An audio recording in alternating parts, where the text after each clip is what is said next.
Big 10 Plus 4 is a member of Odd Pods Media and ASAP All Sports All Plays Network.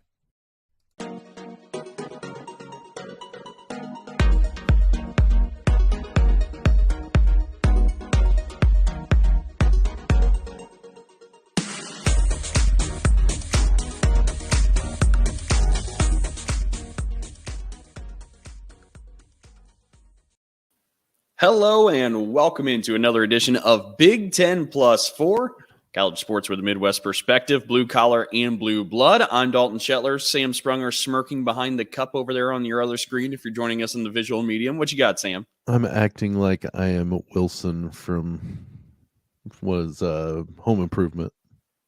Well, over the fence. How do you owe there, neighbor?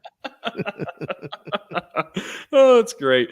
We got a pretty special show today, and the reason why it's special, Sam, can you feel it? Yes, I can, because you know what? It's kind of like it's my birthday next week, so it's like, ooh, and it kind of, that's the buildup, because that usually my leads birthday you in. hits.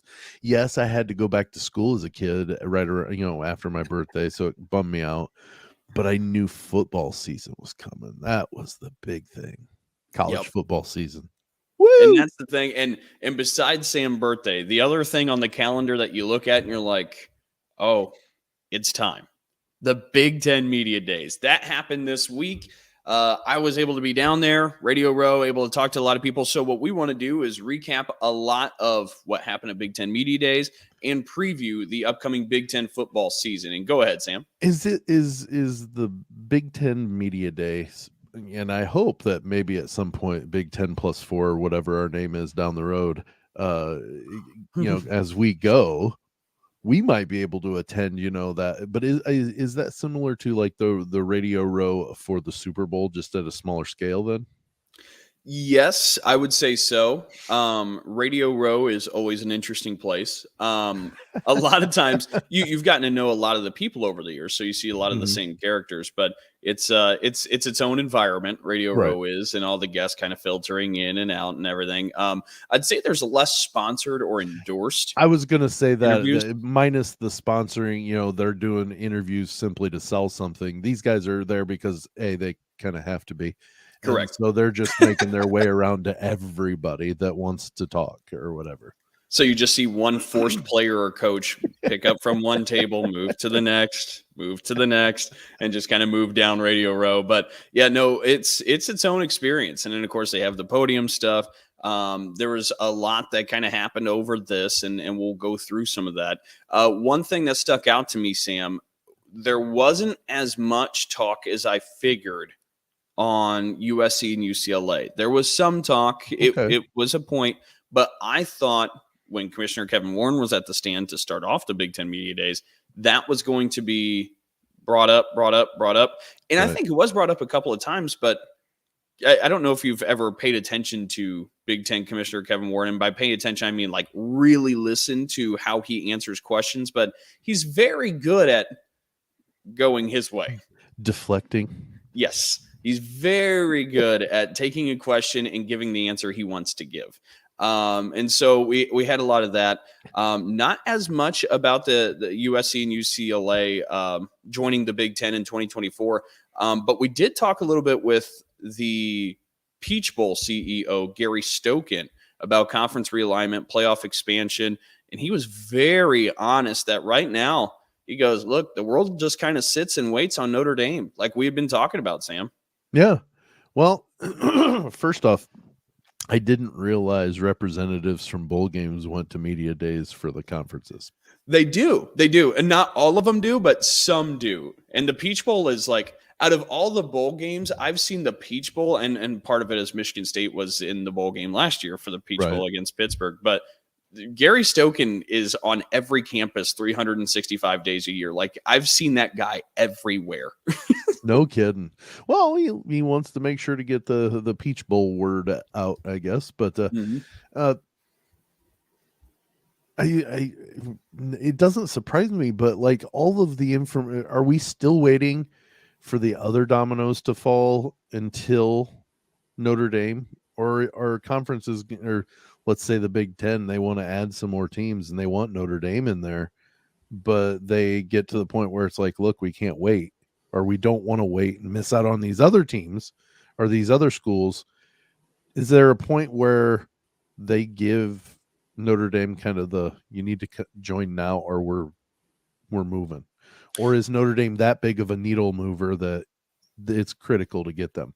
Yeah, I think it's critical to get them, but I do believe the belief too is the consensus is that unless the motivating factor is panic, the Big Ten doesn't want to add anybody else right now because nobody else really moves the needle enough where like you're just going to have the same size pie and you're just going to have to slice it up amongst more people if you add schools right now that aren't Notre Dame. Like that's the consensus belief. The only reason I can think of that the Big Ten would grab a couple schools at the moment, given everything we know, is just because they're afraid the SEC is going to grab a couple schools and it just turns into kind of this match back and forth. But their main focus is Notre Dame.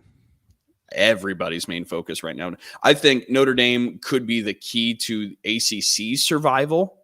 And by survival, I mean staying competitively with the Big Ten and SEC. I mean, they'll be a step behind even with Notre Dame years down the road. But just to even be in that same league, I think Notre Dame would be a game changer for the Big Ten. And I don't really see the route that sends Notre Dame to the SEC. But that's the big thing. Does Notre Dame stay independent? Do they save the ACC, or do they send the Big Ten and catapult them maybe above the SEC? I mean, that's the three things to watch here with Notre Dame. And see, it's still just all up in the air because of what Notre Dame has done recently. Mm-hmm. And granted, 30% of the years of the last decade they've gone to a playoff of some sort, but they've were summarily dismissed very quickly once they got there. But that's not, they still made it. It's 3 more times than Purdue made it. So I guess I can't argue with that. But at the same time, they're expected to be year in and year out. Yeah. And I don't know. I'm not convinced that Notre Dame is, I mean, obviously they're a needle mover or we wouldn't be talking about them, and they wouldn't be able to flex their muscle, whatever it is, to try to get NBC to give them at least $75 million a year combined with the Big 12 or whatever, so they have a more respectable way to stay independent. They're getting paid less, but they get that autonomy. Be autonomous. I don't care. I really, honestly, I don't. But I think being honest about it, they're not going to be around in the playoffs if they don't. I said that last week too. I don't think I think there's little to zero chance because look at the size of these conferences that are going to be coming up. You could have to play your entire conference or schedule as a conference schedule. There's no room for Notre Dame. Correct. Yeah. So there's a lot of eyes on South Bend to see what happens out of that. Shifting over a couple other conversations, the director of Big Ten officials, Bill Carollo, and we'll get to actual on the field stuff. That's going to be next segment where we talk about the upcoming year. And we'll break down kind of what we're expecting. But some other housekeeping things or unique things. Bill Carollo, director of Big Ten football officials, had stated there's a couple rule changes. One is... are they actually interesting? One's not. One is. The not so interesting to me is the players' legs cannot be shown anymore. You either have to have pants all the way down or socks all the way down. So no more the players' legs. I'm not sure what motivated it. I didn't get to ask that question. I learned about it after I talked to him, and I was like, huh. But what's funny is you totally answered my question without me saying a word. Yeah, I saw it on your face, and I'm like, no, it's a logical. It makes zero sense.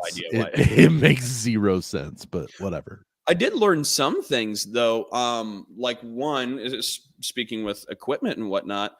Do you know why they do the clear visors if players are allowed to wear visors at all? They got rid of the tint visors. I don't know. He explained that it's so that an official can see the player's face in case they're maybe suffering from concussion or something like that. It's so you can grab and be like, hey.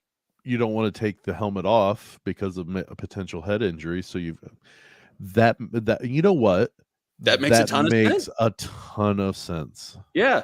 So who knows? Maybe there's something like that behind this. I have no idea what it is. But the interesting rule change, defensive holding is automatically a first down next year. And maybe that's more lukewarm interesting. Maybe not. No, that wasn't in college. It's not an automatic first down. Hadn't been.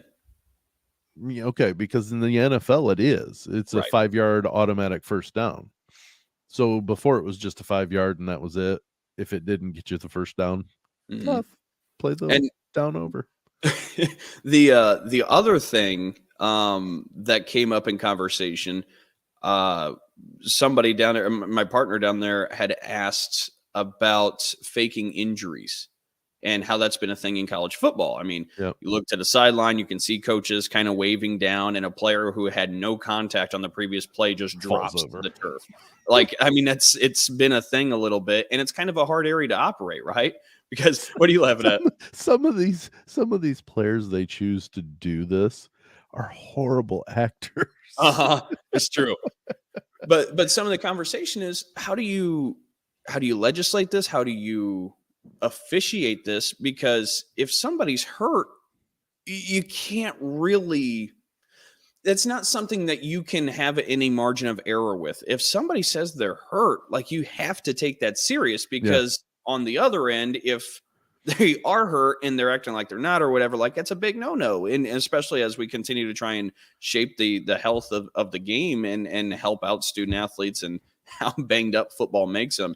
But the real quick, the thing he talked about, there have been proposals thrown around, ideas thrown around.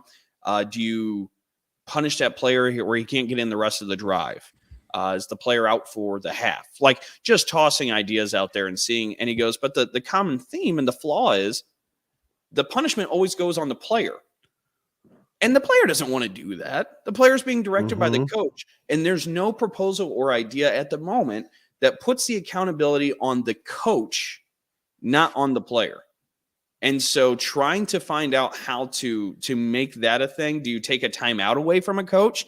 That's maybe an idea, but still, like, is that too harsh? Like, you're trying to work that. You can't throw a penalty flag either, because that's punishing the players on the field. Yes. At the same time. So that's a difficult, because I was sitting there trying to think, is that like a 10-yard penalty or something? But then that,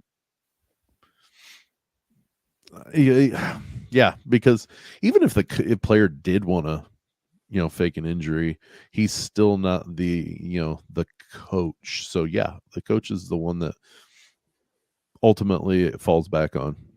And as of now, there's no way to put that accountability on him. Remove a finger, we'll cut their pinky off. How about that? That's the only reasonable thing I've heard. You know what? I have ideas. All they have to do is contact me. We'll take care of stuff. I love it. But so those were some of the different things that came out outside of the actual football talk. But with that in mind, let me ask this before we move on, since this the second segment's football, the season. How was the food there? Was it good? I didn't get a chance to eat either day. Wow. So, yeah. So it was not very good for you. Yeah, I was gonna say I can only answer on my own experience, so I'm gonna put an N/A. It was a very busy event, but nonetheless, your food came at the end of the day when everything was gone hours ago, huh? It was a sad, lonely meal at the end of the night, and just kind of allowed me to recuperate just enough for the next day. Standing in your hotel room at the sink, eating pudding, whatever. That's kind of staring at myself in the mirror while doing it too. Where have I gone? Hey, it's the. I'm just teasing. From what I hear, there was pulled pork and brats, though. So see, now, for you to say that and not be really extremely angry right now, I don't think you like pulled pork and brats as much as I do, fella. Because right now, I'd be pretty ticked. I do, but here's the thing: the Big Ten media gifts came in. I actually got it behind me. So when you checked in and got your credential, they usually give some kind of gift or whatever. Yeah. It was some kind of book bag, but there's like 3 of them in there of different sizes. It's like a Russian doll set of Big Ten book bags. No kidding. Yeah. But also they gave Nesting out dolls. Russian beef nesting dolls. nesting dolls. Thank you. Yeah. But they also gave out beef jerky in those bags. Ooh. So Did it that's have how the Big Ten logo on it? No, it was Old Trapper, so they must have made a deal. Sponsorship. Yep. But yeah, so the beef jerky is how I lived for 48 hours. Well, that's probably why they put it in there. They're like, a lot of these people getting these bags are going to be doing nothing but working. Let's put some jerky in here. Some sad person is just going to be running around and he's going to need to chew some dried out meat. We'll know who they are because they'll just be walking around gnawing on a piece of jerky, just looking like they're lost. That's how you could have found me. Shirt half tucked in and oh shoot. So that's some of the different things from Media Day. But when we come back for the second quarter, we're going to get into some of the Big Ten divisions. We'll split it up. We'll go west in this next segment. So Big Ten West football coming up right after the whistle. Big Ten West football. And the thing about this is the West may be more wide open than it has in previous years. Yeah. Wow, West. And we've talked about before, and Phil Steele has said that the West is open for 5 different teams. You can make the argument for 5 different teams to win the West Division. Now, as the unofficial media poll came out from Cleveland.com, the favorite still is Wisconsin in the West Division. I see an eyebrow raise. What do you got there, I'm just Sam? looking at Dustin Schuette's top, or the way he says they're going to finish, and he's got Wisconsin third in the West. Third in the West. Okay. Well, let's keep going. I'll go through the media poll and then go through the Schuette poll, and we'll see where we're at. Sure. Schuette, of course, a good friend of the show. Yeah. Wisconsin won in the West. Iowa came in second by the media voting. Minnesota third. Purdue fourth. Nebraska fifth. Illinois sixth. Northwestern seventh. What does the Schuette poll have? Schuette has Iowa 1, Minnesota 2, Wisconsin, like I mentioned, 3, Purdue at 4, Nebraska at 5, Illinois at 6, Northwestern at 7. So after the top 3, he falls in line with what the media says. But a shake up there at the top, and that's what we mean. There's not a great consensus at the moment. So let's ask about the Sam Sprunger poll. How do you see the West? What's funny is I was going over that last night when I saw it. I was like, how would I put those? And I know people are going to think I'm probably homerizing this, and I am a little, but I honestly think that the West is wide open enough that this is a feasible and viable top 7 in the West. So I have Minnesota winning it, Purdue finishing second, Wisconsin third, Nebraska 4, Iowa number 5, Illinois and Northwestern. Interesting. Okay. Iowa and now, 5. like I said, well, the reason why I went with them back then, the way they performed last year when they were, at such a high level that they struggled at some very significant points. And I think that it's just, they're going to fall victim, basically victim of Nebraska's season last year, where they're going to lose a lot of close games, and it's going to come out to where it's a subpar year for them. And we've talked about with Nebraska before, the stat that they go through last year, they're 1-8 in the Big Ten. Right. The point differential is a wash because of how close the losses they had and the one win, how big it was. The other stat on Nebraska, this is one that Phil Steele had shared. Nebraska averaged 56 more yards per game in Big Ten action than its opponents. So, and went 1-8. I was going to say, based on that formula, Phil says usually a team, if they're plus 56 in yards per game, is 6-3 or 7-2.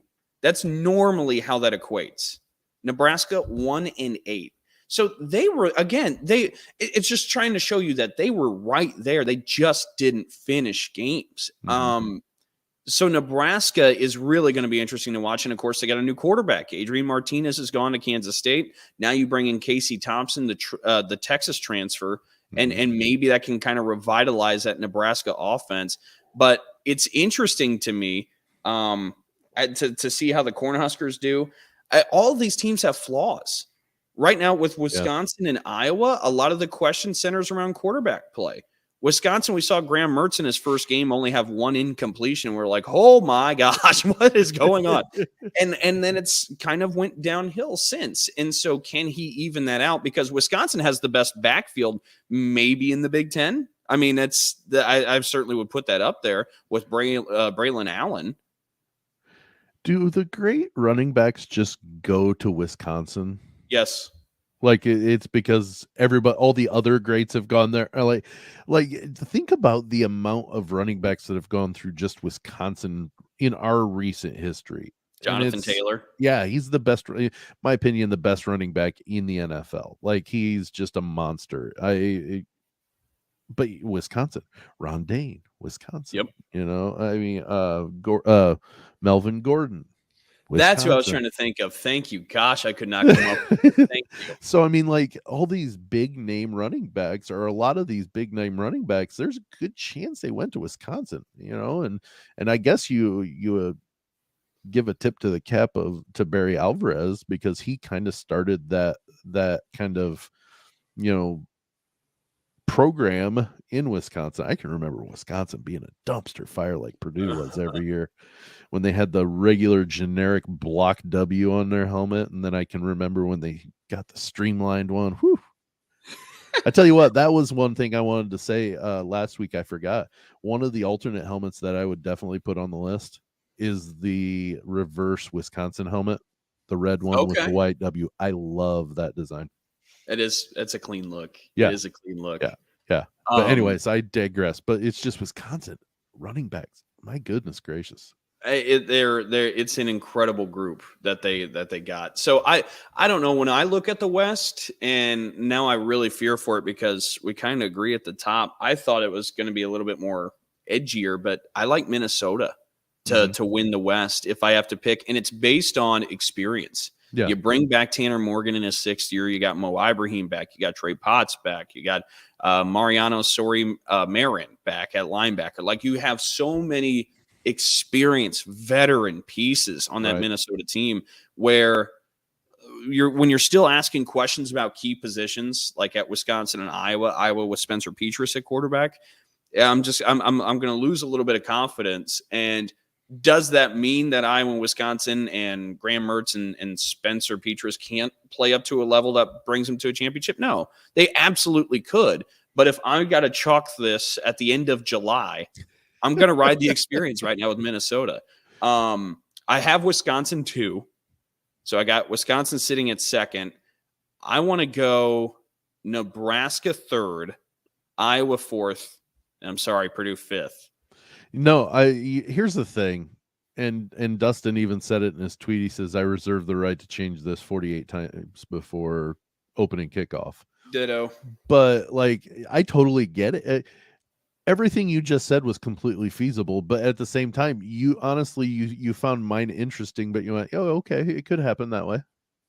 Oh, and that's like the West is just absolutely stupid in that aspect, to where I could throw out an order of teams with the exception. And you know what? I still don't discount Northwestern. You never know with Pat Fitzgerald teams. You just don't know. But say you keep 6 and 7 the same, you put the top 5 in any order, somebody's going to go, yeah, okay, I could see that. Yep. It's true. And that's ridiculous. It is. It is. It absolutely is. It's interesting too with Purdue. I love that you bring Aiden O'Connell back, right? I mean, you're bringing back a quarterback who throws north of 70% completion, like ridiculous. But it was funny because we had a chance to talk with him at the media days and asked him a little bit, like, so you have this wonderful year, you have this wonderful career so far, but the last couple of years you drop back and you're looking out at either a Rondale Moore running on the field or a David Bell running on the field. Like, there was talent there to help out. And so we asked the question, who steps into those spots? How does that change things? And he cited back to the bowl game this past year with Tennessee. And Aiden said, look, we kind of went into that game. We're looking around. We're like, okay, we're not going to have David Bell in this one. There's no Milton Wright in this game.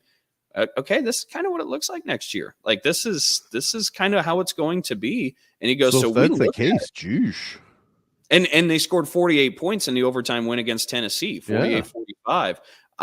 But like that was the approach. He goes, so we looked around, we're like, okay, this is kind of a bit of an experiment, a bit of a test for what next year is going to be. And it raised their confidence that they came out with 48 points in a bowl win without those playmakers. So they're not short on confidence. And it's not necessarily that I don't believe in them. I just know at Minnesota and a couple of these other schools, I've seen the players. I've seen Tanner Morgan be successful. I've seen Ibrahim be successful when he's healthy. Right. And that's what I'm really just riding on. And that's literally it. So it's nothing against Purdue. I've just seen the experience pay out, and I've seen the Wisconsin running backs run all over the field. So that's what you've been snake bitten by thinking that the Wisconsin quarterback after one start or one game, it's true, was going to be, and he struggled. Well, Purdue's only been the team of this year one game, and it was in a bowl game that where you can debate. It was a heck of a game. Don't get me wrong, my most favorite, but there were players who weren't there. They weren't full strength. So like, it's an exhibition game. So basically a preseason game for this year was played last year at the bowl game. And I get it, but they've only played one game. Yep. So they could be that one team that goes, what is it?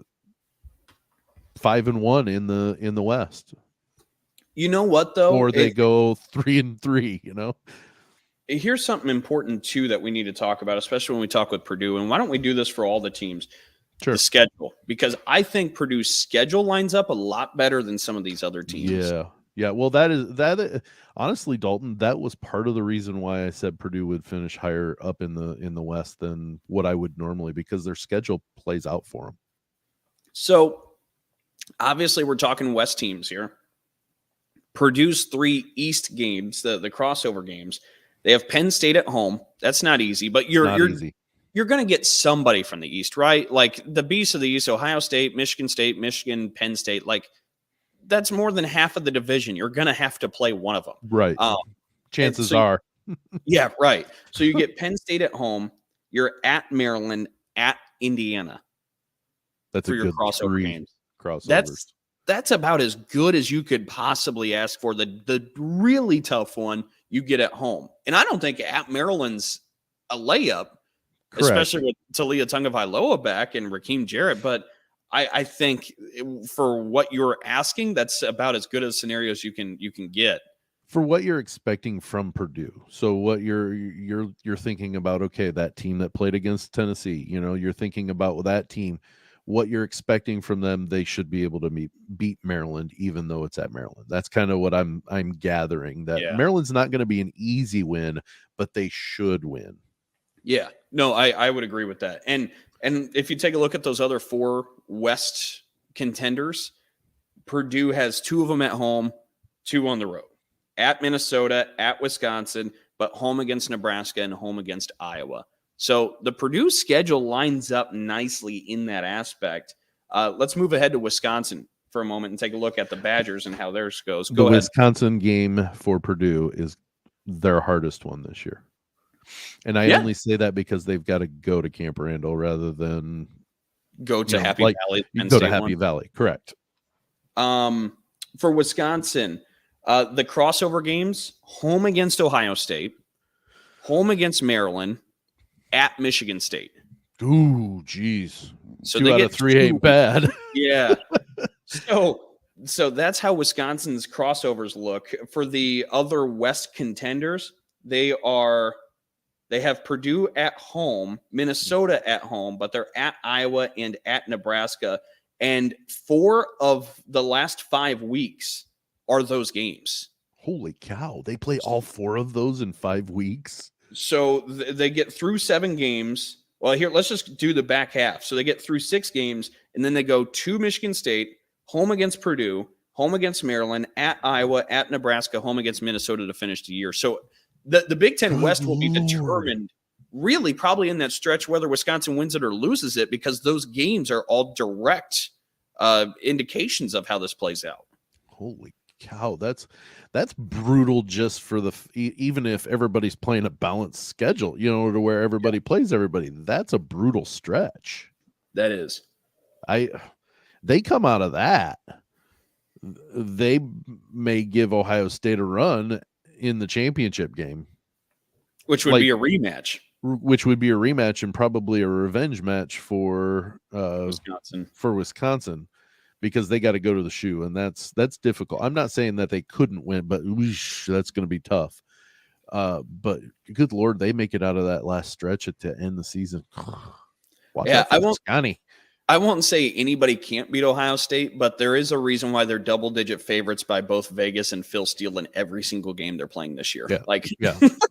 Well, so good.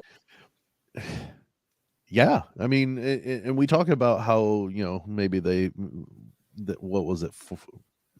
What year did they win the national title? It was the first 2014. 14. I wanted to say 16, and I knew that wasn't right.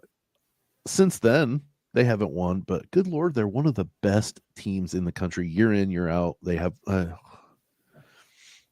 we'll talk about them. It's a factory. Yeah, I know. We'll talk about them on the other half. Let's hit the rest of those West schedules. Yeah, let's do that. For Iowa for their crossover games will have Michigan at home. They are at Rutgers, and they're at Ohio State. That's tough. That's really tough. Rutgers is the let up, and they're not horrid. I mean, they're on their way up. Yeah, they're definitely trending upwards rather than downwards. There's still a lot to do, but so that in of itself makes it a little hard. And Piscataway is not a friendly place, from what I understand, because Purdue goes there and gets beat. So, I've never been, but I'm not going to plan my vacations there. I can say that. Because you had so many other reasons to in New Jersey, right? Well, there were so many things pulling me towards Piscataway that one just was like, nope, can't do it, won't do it. For Iowa, Ron Harper Jr., you ruined me. That's a great shout. For the other Big Ten West contenders with Iowa's schedule, they are at Purdue, they're home against Wisconsin, at Minnesota, home against Nebraska. That's the final 4 weeks of the season. They're brutal. Good Lord. That's a tough stretch. Honestly, I don't know what Purdue's final 4 games are, but I know it ends with IU. So therefore, it can't be that hard. Not as bad as the other teams. You're not wrong. Hang on. We'll pull up Purdue's final stretch. That way we can kind of compare. Because these are brutal endings for those two teams. Listen to this. And this is one you might want to earmark in the podcast when folks are listening back later. Purdue's final 4 games, as we're talking about the hell that every team's got to go through in the final stretch in the West. Purdue, last 4 games, home against Iowa, at Illinois, home against Northwestern, at Indiana. That should be 3 straight wins to cap off the year. 3 straight with a potential of at least 4 ending the season, because they can beat Iowa. They are good enough. They did last year. Granted, the casts have changed a little bit, but I think Purdue didn't weaken near as much as what maybe Iowa did. There might not be. Well, Purdue needs to find a running game. If they can find a running game, they're going to be a lot more set in that West. I would give them a chance to win the West. And you know what? We talked with Aiden O'Connell, the Purdue quarterback, a little bit about that, and he goes, I love that we just throw the ball around. Like, we just whip it around the field. And he goes, we need a running game that just is enough to keep people honest. Yep. That's the goal. It's just to keep honest. Yeah. What they were 14th out of 14 teams in running yardage per game. 84 yards a game. Yeah, you got to give more. Like you said, make them just enough honest to where, you can run for 120. That means you're busting some big runs. You're keeping those defenses at bay. And if you remember back when Joe Tiller took over Purdue and started the basketball on grass, that was he always had at least somewhat of a running game that would, you're going to just assume we're running it. Okay, we're running a draw play and we're getting 25 there. Okay, now you need to take us seriously. And Purdue isn't quite there yet. They get to that point, they could be pretty dangerous. So, and what we've discovered here is if Purdue is able to get off to an okay/decent start, the end really sets up well for them, where all the other teams are going to go through it in the last few games. Purdue, if they can get off to a good start, they're in a spot where they can find themselves in Indy. Real quick, Sam, let's run through Minnesota and Nebraska schedules too. That way we can get the full and then feel. I have something else to say about what we were just talking about. Okay. We'll run through these and then we'll circle. For Minnesota, the crossover games, they have Rutgers at home. They're at Michigan State, at Penn State. Ooh. That's tough. Yes, it is. Once you add a second tough one in there, that it makes. And most teams have that because 4 of the 7 of the East are pretty brutal, but Purdue somehow just it landed correct for them. Excuse me. Minnesota against the other Big Ten West contenders, they will be home against Purdue, at Nebraska, home against Iowa, at Wisconsin. So splits 2-2 with them as well. And let's take a look at Nebraska's schedule real quick. Their crossover games, Indiana at home, at Rutgers. So Nebraska doing okay here so far. Mm-hmm. And then at Michigan. At Michigan's tough, but the other 2 are doable for Nebraska. And last year Nebraska had Michigan. Yeah, of all of those schedules, I would say it goes Purdue, Nebraska from easiest level of, obviously, because they don't have that second tough one. Yep, I agree. And it's good for Nebraska because last year their crossover games were Ohio State, Michigan, and Michigan State. That was not fair. So for the Big Ten West, other contenders for Nebraska, they have Minnesota at home. They have Wisconsin at home, but they're at Purdue and at Iowa. So that's kind of how the schedule's set up. When you take that in, might make you start thinking a little bit differently about this West and how it plays out. I honestly, I told you when we started this talk about it, is that was part of the reason why I put Purdue so high, is because I knew their crossover wasn't bad. I knew that. I was the one that pointed it out to you when the schedules got released. I said Purdue doesn't have Michigan, Ohio State, or Michigan State on their schedule, and you're like, really? Yeah, they dodged it. Yep. And so, that was a reason why I'm not going to look a gift horse in the mouth. If there's not going to be any divisions probably after this year. So Purdue's never been to a Big Ten championship game. Honestly, don't think that they ever will. If they don't make it this year, why not? How many other West teams haven't? Illinois hasn't. Well, Nebraska hasn't. Nebraska has. They have? They've been to the Big Ten championship game? It wasn't a part of the West division, but back in the Leaders and Legends day, they got rolled by Wisconsin. You know why? I didn't remember that is because it wasn't worth remembering. The Leaders and Legends divisions I'm talking I think about. Wisconsin scored 70 in that game against Nebraska. I don't remember that. How long ago was this? That had to be 2014 is my guess. Hang on. 2014 Big Ten title game. Where? I'm so confused because I have no recollection of that. Let's see. You didn't dream it, did you? No, 2014 was Ohio State rolling Wisconsin to get to the playoffs. That's right, with Cardale Jones. Yeah, where they 40-0 or something. Oh, 59. Yeah, it was like 40-0 at the half. So what year was it? It must have been 2012 then. Hang on, we're pulling up the championship game history. Nebraska's been along in the Big Ten that long. They got in 2011. I'm getting old, dude. I can remember Penn State joining the Big Ten. Woo! 2012, Wisconsin beats Nebraska 70-31. So it wasn't like a 70-3 drubbing or anything, but it was pretty bad. Wisconsin scoring 70. Holy cow! Right. That's excuse me. That's kind of. And another great Badger back. The MVP was Monte Ball. I forgot about Ball. Jeez, Louise. Okay, so for West teams, Nebraska's made it, Wisconsin's made it, Illinois, Iowa's Purdue, made it, Northwestern's made it. So I'm thinking Minnesota has not. So it's Minnesota, Illinois, Purdue as your 3 that still need to make it from that division. Sorry, Minnesota. Hope you guys don't make your first appearance, but a team from the West does. All right, you want to circle back to your point before we hit halftime?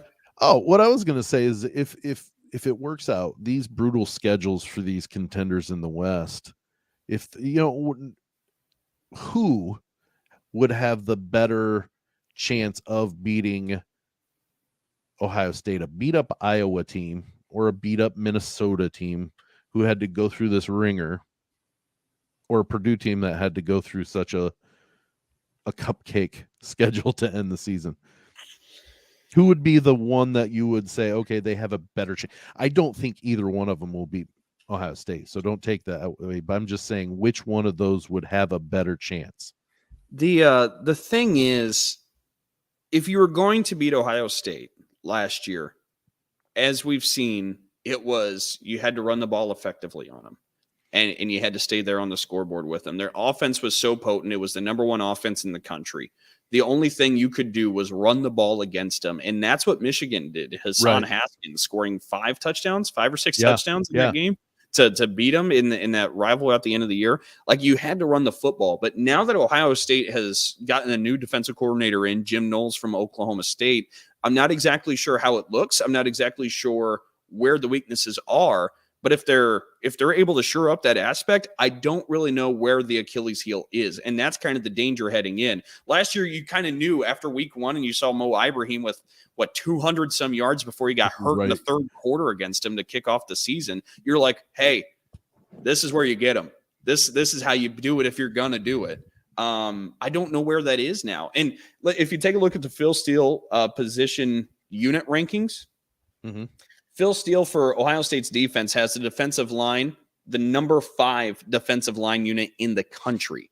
It has the linebacker group, number 18 in the nation. Secondary, number 14 in the country.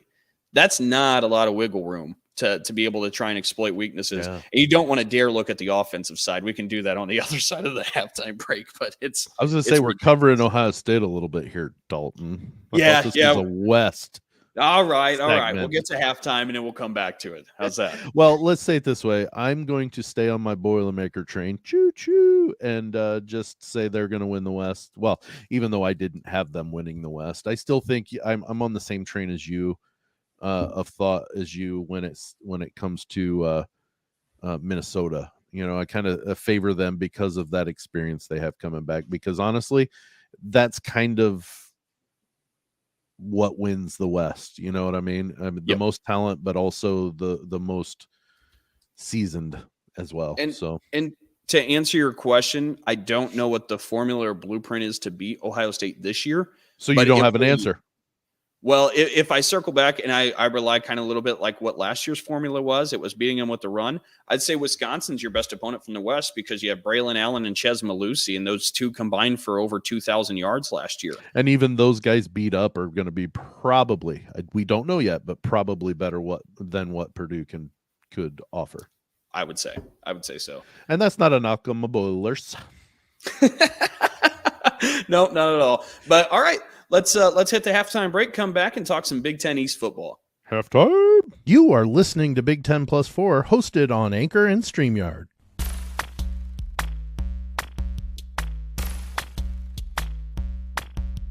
Hi, I'm Lauren. And I'm John. And we host the Beard Owl Podcast, the podcast where we talk about 2 of the greatest things in the world, beer and Weird Al. And a bunch of other stuff. That's right. Do you like nostalgia? Do you like sibling banter? Do you like beer? Do you like Weird Al? Are you human? If you answered yes to any of those questions, give us a listen. Become one of our loyal commenters. Hey, this is Russ. This is Kyle. This is Michelle. From the Infectious Groove Podcast. Join us every Monday for the most fun you can have with a music podcast. The Infectious Groove Podcast uses a positive and fun approach as we take time every week to share our jammy jams, then dig into a thought-provoking topic discussing all decades and genres of music. You can find the Infectious Groove Podcast on all major podcast platforms, or you can head to infectiousgroovepodcast.com to find us there and subscribe. We might have a controversial opinion here or there, but we always have fun with it. Oh, I'm sure I'll say something dumb. Subscribe to the Infectious Groove Podcast, part of the Odd Pods Media Network. Second half coming up here. And Sam, look at you rebounding. You got the whistle for the third quarter. I got the whistle. That's right. Well, it all has to do with my mixer on what software or what I can run it on Chrome. without my mixer, but my mixer won't run through Chrome in StreamYard. So that was the whole issue a couple weeks back, where it sounded like I was talking into a stinking bucket the whole time, and I was giving you grief because you had a little bit of a delay. Yeah, well, and these headphones weren't working, so I had to go to Bluetooth, and it's just So there's a delay then. I get it, but like I was just giving you slight jabs, about it, and here I was talking into a bucket the whole episode. That's nice. It's so good. Hey, Infectious Groove, real quick. Yeah. I'm gonna be a guest host on there. They're I'm recording next week, and I think it's the week afterwards that I'll be coming on the show. But talking an Elvis documentary that's on Chrome on Prime and HBO Max, maybe. I forget what it is Okay, exactly, but we're going to be talking about that. I don't talk about music much, but it's going to be Elvis, Johnny Cash, the Bare Naked Ladies, or Billy Joel. Those are pretty much that's the gambit. I don't hate that selection. Yeah, it's very diverse. You kind of make yourself around there, but I'm with that. I'm a well-rounded music. Plus, the Doors are like my favorite group ever. So, like, you throw a classic rock at the top, and yeah. There you go. I love Billy Joel too. Oh, it's amazing. He's amazing. Is Piano Man the favorite, or what's the favorite? I'm sorry. Is Billy the favorite? Yes, he's the favorite. Is Piano Man the song? No. If there's one that I absolutely love, and it's not the topic necessarily, but it's Summer Highland Falls, and it's about manic depression. He suffered through a little bit of kind of a manic depression type thing, and you know how with that you're really high or you're really low. Mm-hmm. Well, if you can differentiate the two hands playing on the piano, one's playing a really fast upbeat and the other one's down low. So it's basically manic depressive.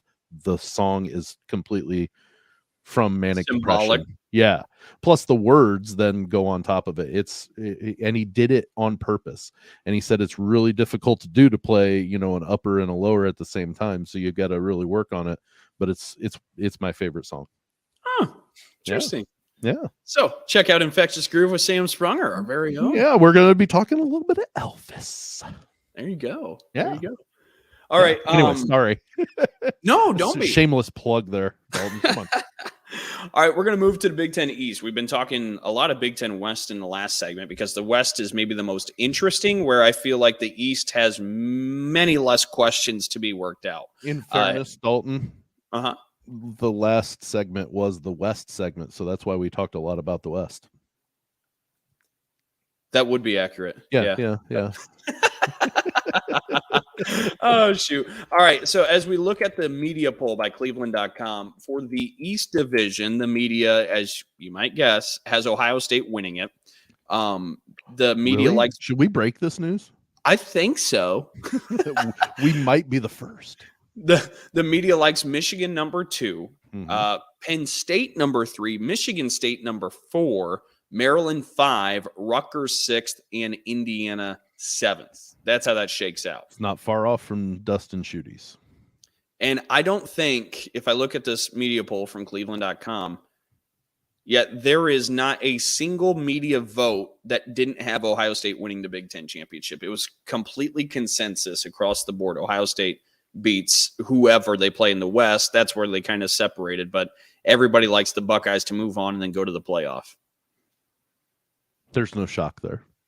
No, at all. Dustin had Ohio State, Michigan State, Penn State, Maryland, Rutgers, and IU. And I think that's the only bit of intrigue or mystery heading in is people don't really know if they should do Penn State 3 or Michigan State 3. And that's what's interesting. Can I go out on a limb? Well, I'm going to go out on a limb because I'm going to give you my top 7. Ooh, okay. I have, shocker, Ohio State. Michigan State, number 2. Penn State, number 3. Okay. And Michigan 4. So why are you not as high on the Wolverines as everybody else? I'm not saying that they won't be good. And mind you, again, I reserve the right to change my mind 47,000 times if I so choose. But right now, my feeling is they've got so much to replace that it's too much for them to replace in one season. So I think they're going to find some struggles. They're going to get nipped, whereas last year they did the nipping or winning. They're going to be on the other side of the coin.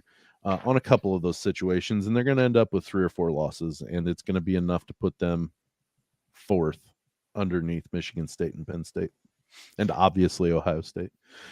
And it's interesting, too, with Michigan. I'm curious to see how the drama that has surrounded the quarterback position, some of it justly, I'd say a lot of it unjustly, if that comes back to cannibalize the team, or if the team is able to persevere with that in mind. Because Cade McNamara comes back after leading Michigan to its first Big Ten title in 17 years. And there's a large section of the Michigan fan base that wants to see J.J. McCarthy, kind of the athletic quarterback who they split some time. McCarthy would come in special sets and do different things, but they want to see him become the guy. So I don't know if that drama ever ends up interfering with Michigan. If the quarterbacks in the team are able to persevere that, then I think Michigan's going to be pretty strong on that side of the ball, because they do bring back Blake Corum as well, running back. They lose Hassan Haskins, but Blake Corum was the guy. They worked off each other, but Blake Corum had racked up the yards in the beginning part of the season before Haskins kind of took over. Corum kind of went down in Big Ten play. Wonder if that happens again this year, where he's going to be the dude. So we'll see that. But if you go to the Phil Steele unit rankings, the offensive line for Michigan is ranked the top offensive line in the country. That's a game changer. Sure. And like I said, I'm not basing my 4th for Michigan in any way, shape, or form other than that's just how I'm feeling right now. Yeah, that's fair. They could have, they're going to have maybe a Kenneth Walker III style of running year, maybe, to where, but granted, it's going to be the line, to where they're going to be lights out running the ball, but maybe McNamara struggles, and then they have quarterback issues, and we all know if the quarterback issues, or if there's quarterback issues, it can disrupt what's going on with the unit.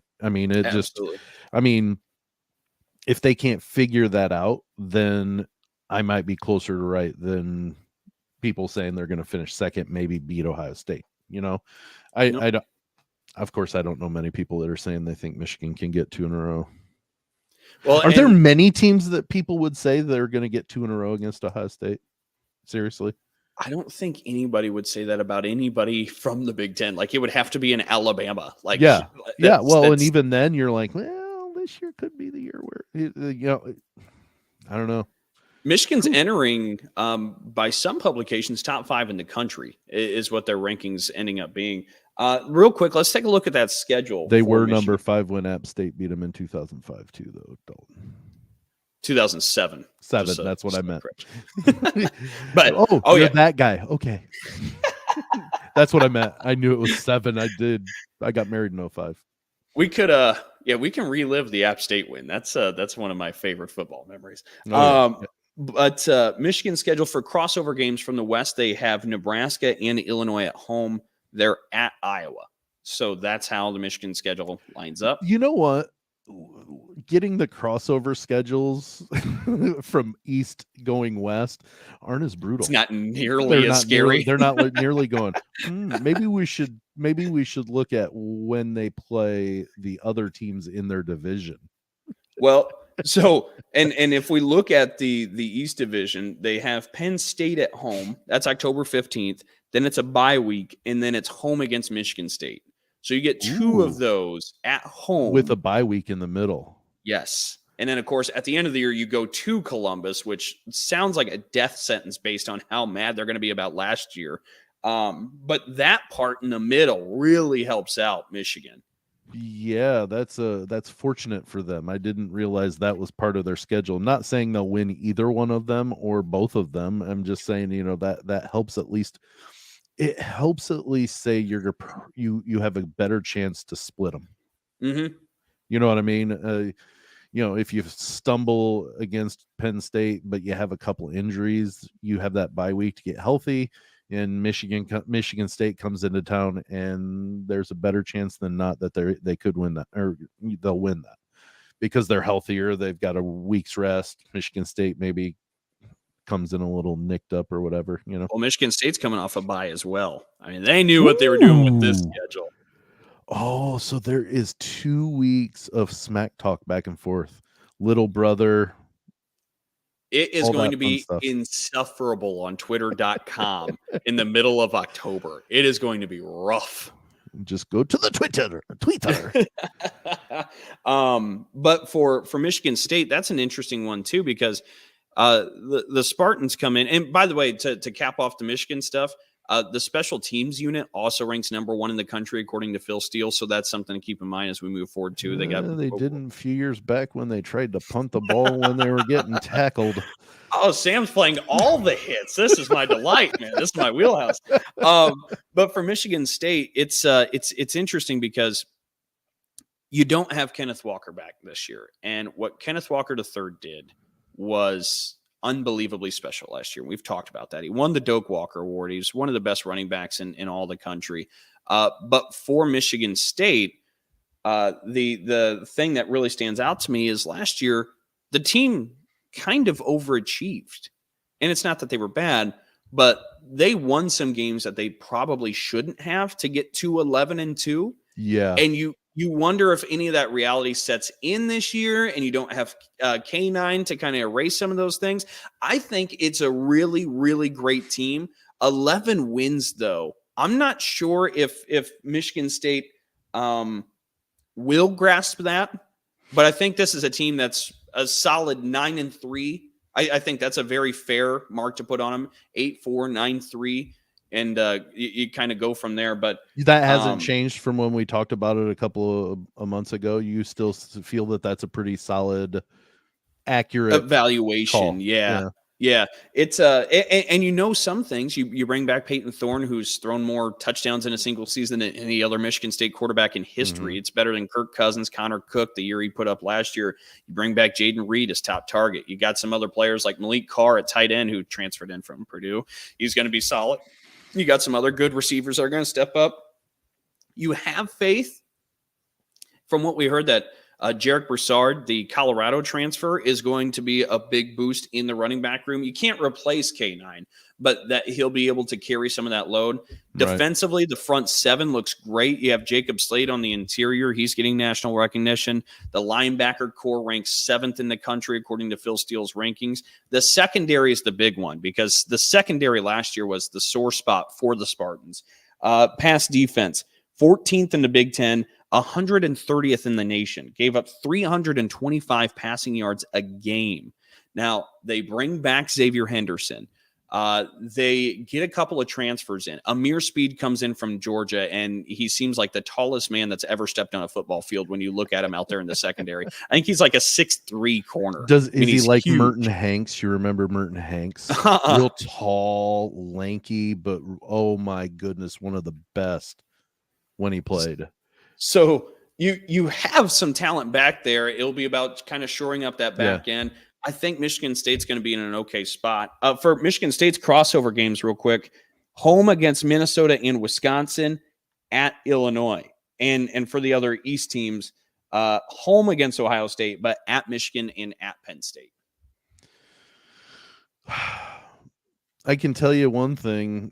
Those 3 top contenders other than Michigan State, if you have to go there, that's a difficult place to go. Like, probably top 5 of all venues in the Big Ten, probably easily, wouldn't you say? There, maybe Camp Randall on the west side, but everywhere else on like those top 4 contenders are probably the top 4 or 5 in.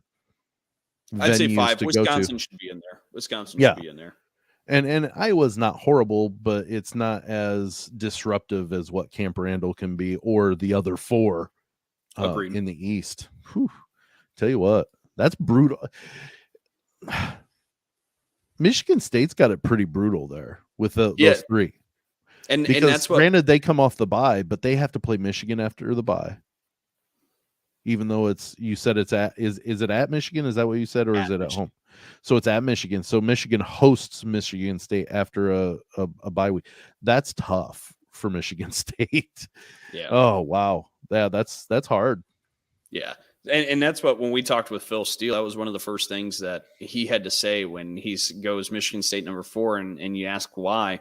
He goes, the schedule. He goes, I do not like the schedule. So, well, the two difficult crossover games over in the West is Minnesota and Wisconsin. Mm-hmm. So those are tough games to especially, especially since I say Minnesota's going to win the West. Right. Well, let's take a look at. I think it's Purdue. Let's take a look at Penn State real quick, because they bring back Sean Clifford at quarterback for his 6th year. So you have a little stability there. You lose Jahan Dotson. He's a first-round wide receiver draft pick. You lose Jaquan Brisker, who was a big prospect for the NFL draft. But when talking with James Franklin, he thinks this Penn State defense is still going to be really, really good. The Penn State crossover games, home against Northwestern, home against Minnesota, at Purdue. So that's how that shakes out for Penn State. And the other East games, I'll go over real quick.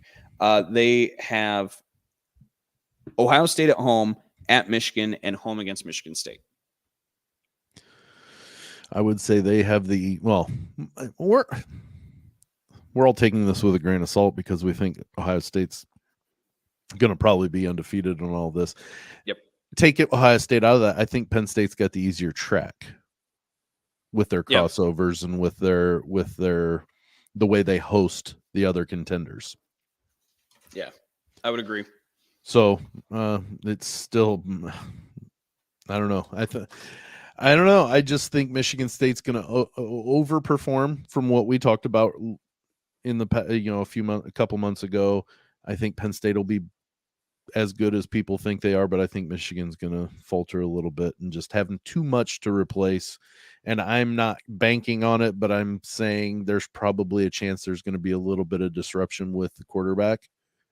Yeah. And I may be way wrong. Maybe McNamara rips it up and is, aces, but I don't know. I just see that it's going to be a little bit of a struggle. Yeah, I like the sound of Michigan State number 2. So we'll see how it all plays out. For Ohio State real quick, because I know we're running a little heavy here. Crossover games for the Buckeyes. They have Wisconsin at home, Iowa at home. They will be at Northwestern. For the other East teams, they have Michigan at home. They have Michigan State on the road, and they're at Penn State. But the thing about this Ohio State schedule, too, is the first 5 games of the year. Now, keep in mind, they're going to kick off against Notre Dame. That's going to be a big one in Columbus. But the first 5 games of the year for Ohio State, at home. Home against Notre Dame, home against Arkansas State, home against Toledo, home against Wisconsin, home against Rutgers. That's how they start. 5 straight home games. So it's not that they don't leave the state of Ohio. They don't leave home. Correct. Until October 8th. For them. October 8th at Michigan State. That's their first road game. Well, maybe there is the one. They have 8 home games this year, Sam. 8 home, 4 road out of games. 12. Oh, my. Hey, you know what? Let's make this a little easier. Yeah. You know what? We're really good, but our head coach now, he just lost his first Big Ten game. He's 23-1. He's got an overall record 34-4. We need to make this a little more favorable for us. We're being rough on him. Let's take it easy on him this year. Jeez. Does that mean next year there will be 8 road games? I think not. Yeah, no. Are they playing a home and home against Notre Dame? Was that the agreement? I believe so, yeah. Okay, so next year it'll be at Notre Dame Stadium, maybe? I think so. And again, credit, because you schedule Notre Dame, like that's a tough game. It's a challenging game, but 5 straight home games to start the year is woo. Well, that was their justification is we're playing Notre Dame. Let's take the next month and put ourselves at home. Yep, that's kind of how that works. Arkansas State, are you kidding me? Come on. So real quick, we talked about Ohio State's defense in the last segment, so we won't rehash that. But offensively, you bring back C.J. Stroud. You bring back Jackson Smith and Jigba. You bring back Travion Henderson. If you look at the Phil Steele position group unit rankings, Sam. Yeah. Get a load of this. The quarterback position, the quarterback unit in the country, Ohio State ranks number 1. Running back room, the running back unit ranks number 2 in the nation. Wide receiver unit ranks number 2 in the country. The offensive line unit ranks number 3 in the nation. Every single position group is a top 3 in the country. It's too much. Is there any other offense in the country that ranks like that? Let me take a look. Because I would with that would be, I mean, great offenses can make up for a little bit lacking in defense, but you know what? When it gets into the playoffs and stuff, the defense takes over a lot of times. And if Ohio State's shored up anything in their shortcomings in their defense with rankings like that on their offense, good Lord, watch out. There isn't another team that ranks top 3 in all categories. Insane. So it's a lot to take in there in Columbus. It's almost unfair. It's like video game settings. They're playing on freshman mode. I went in and put the sliders up to 99 for my team, and I'm drubbing any. And you know what? Maybe they do get beat. I mean, it does happen, but you know what? I'm not holding my breath for it, because you know what? I might be holding my breath an awful long time. We've seen it happen. We've seen Iowa pick them apart in an undefeated year. We've seen Purdue pick them apart. Yep. We've seen Michigan beat them last year.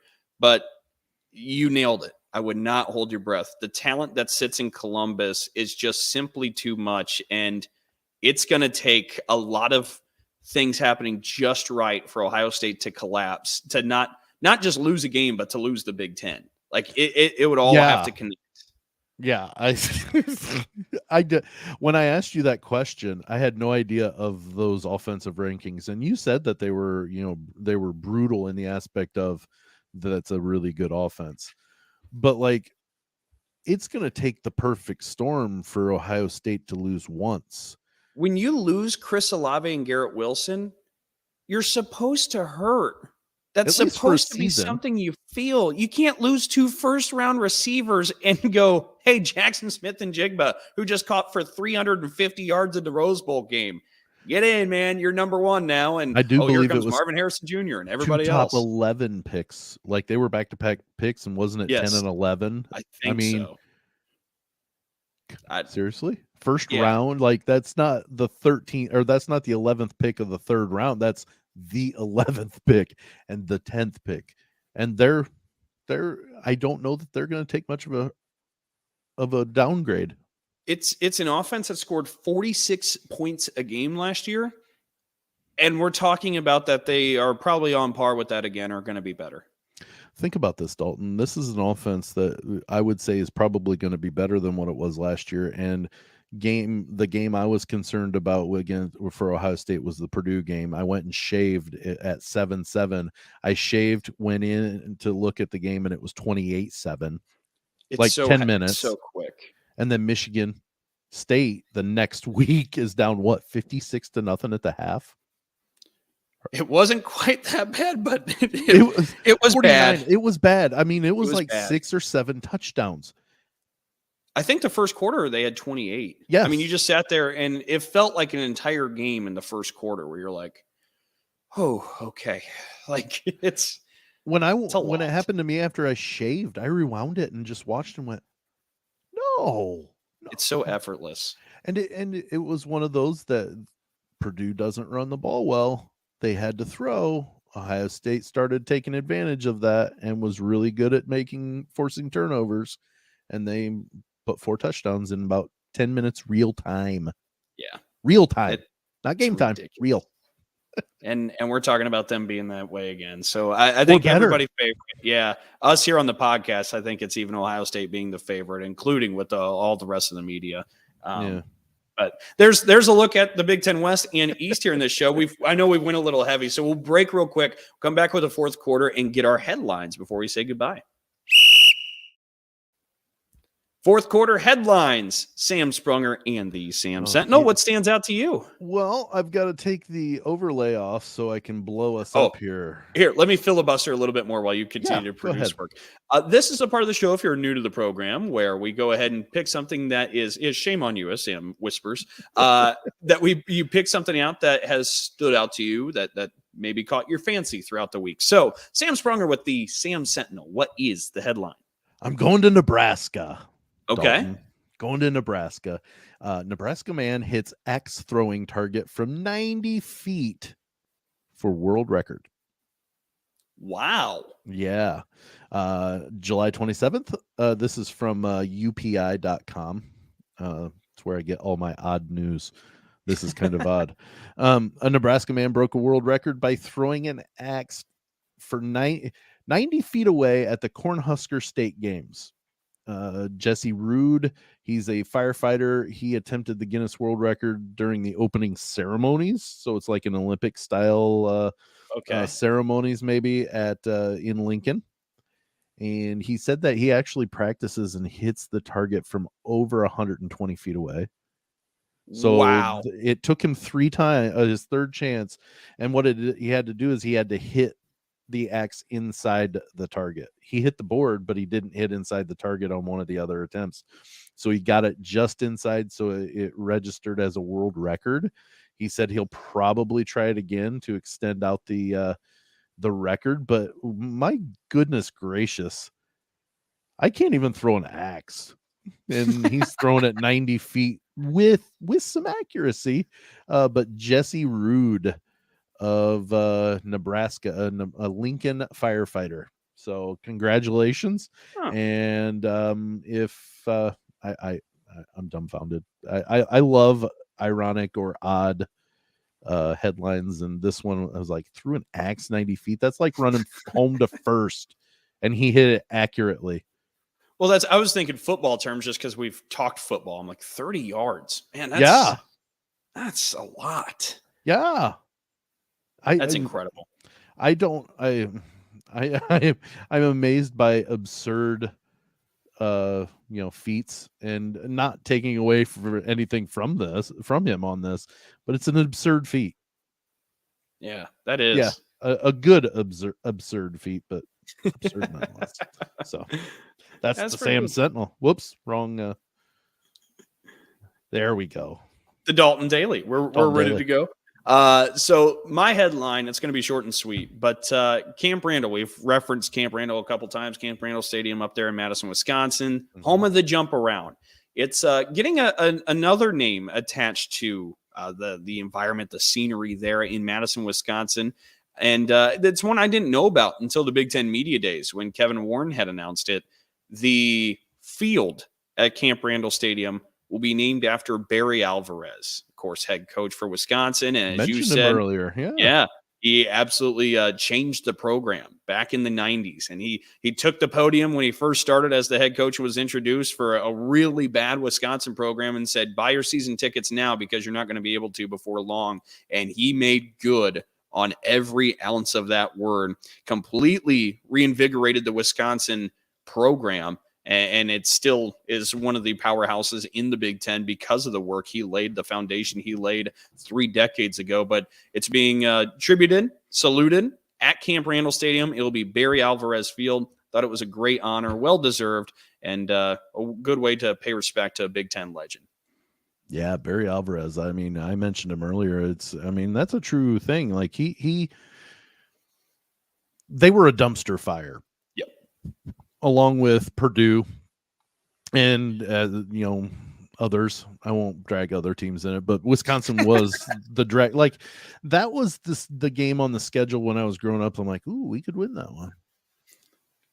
That was the one, that and hoping that we could beat IU, So he did a lot to change Wisconsin and turn it into a power. Like it's year in, year out, you're wondering what's wrong with Wisconsin if they're struggling. You know what I mean? It's usually the one you chalk for the West just by rule anymore. Yeah, by default. And then can somebody pick Wisconsin off? And I still think it's kind of the thing, Yeah. Yeah. Well, good on him. I like Barry. So I wholeheartedly think that's a great thing. Yeah, I completely agree. All right, Sam, before we get out of here and say goodbye, let everybody know where they can find us. All right, we're going to do it quickly. If you look at the bottom of the screen, you can find all the different ways. We've got Big 10 Plus 4 on Facebook, at Big 10 Plus 4. Spell out the plus, Dalton. Don't put the sign. Spell it out. Big 10 at Big 10 Plus 4. Find us on oddpodsmedia.com. We're on ASAP Network. We stream every Friday, and I did it. Boom. We can sign off. Look at that. That was quick, efficient, You like nice that? sales pitch. Yeah, so make sure you check us out on all those. For Big 10 Plus 4, again, that's Sam Sprunger. I'm Dalton Shetler. Thank you so much for tuning in and joining us, and can't wait to talk to you again soon. See you later.